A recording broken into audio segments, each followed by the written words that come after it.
अजित पवारांच्या विमानाचा अपघात झाला ते हे ठिकाण बारामती एअरपोर्टची एअर स्ट्रीप संपल्यानंतर या ठिकाणी आपल्याला हा जमिनीचा उतार पाहायला मिळतो आहे आणि समोर शेतजमीन आहे।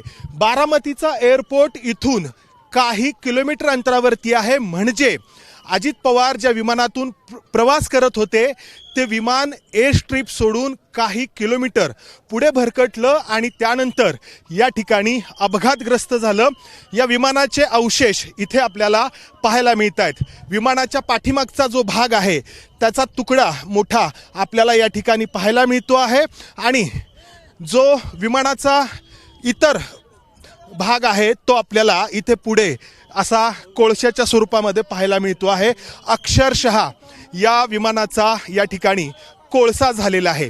या विमानाच्या आतमध्ये जेवढे काही लोक होते 6 लोक अजित पवारांसह ते सगळे मृत्युमुखी पडलेले आहेत। या ठिकाणी आपल्याला विमानाच्या आतमध्ये जे काही कागद होते जी काही डॉक्युमेंट्स होती अजित पवारांच्या सोबतची ती देखील या ठिकाणी आपल्याला पाहायला मिळत आहेत।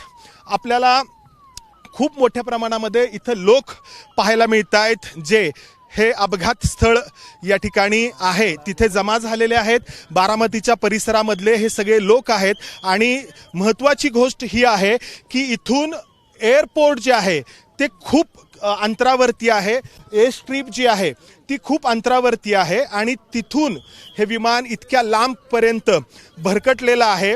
काही लोक आहेत त्यांच्याशी आपण बोलण्याचा प्रयत्न करूयात। एअरपोर्ट इथून किती अंतरावरती असेल, किती किलोमीटर? 1-1.5 किलोमीटर आहे सर। 1 ते 1.5 किलोमीटर अंतरावरती आहे। म्हणजे इथून आपल्याला जर कॅमेरामध्ये जर दिसले ते एअरपोर्टचा जो पुढचा भाग आहे तर त्याच्यावरून आपल्याला अंदाज येईल की किती लांब एअरपोर्टपासून हा अपघात झालेला आहे। काही किलोमीटर अंतरावरती हा सगळा परिसर आहे। इथं शेतजमीन आहे, इथं हे काही लोकांची घरं आहेत आणि या अशा भागामध्ये येऊन हे विमान अपघातग्रस्त झालेलं आहे। म्हणजे रनवेवरती एअर स्ट्रीपवरती हा अपघात झालेला नाही तर बऱ्याच किलोमीटर अंतरावरती हा अपघात झालेला आहे।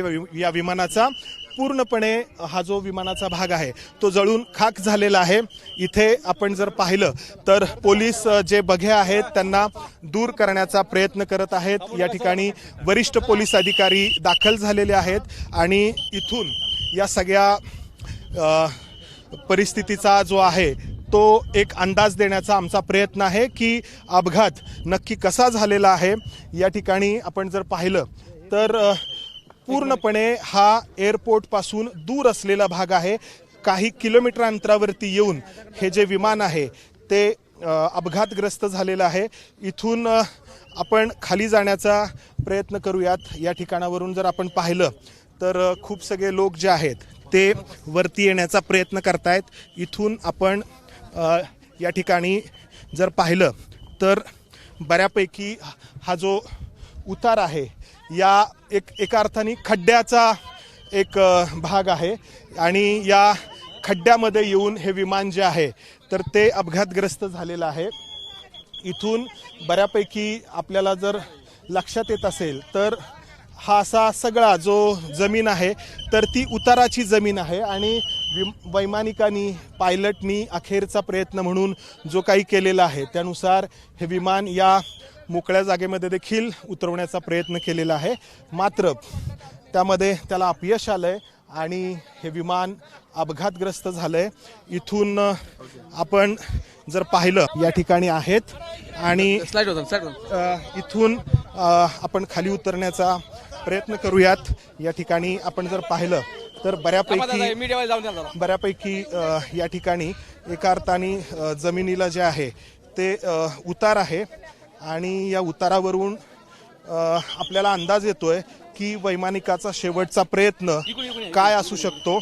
इथे या ठिकाणी पूर्णपणे ही शेतजमीन आहे आणि इथून आपण जर पाहिलं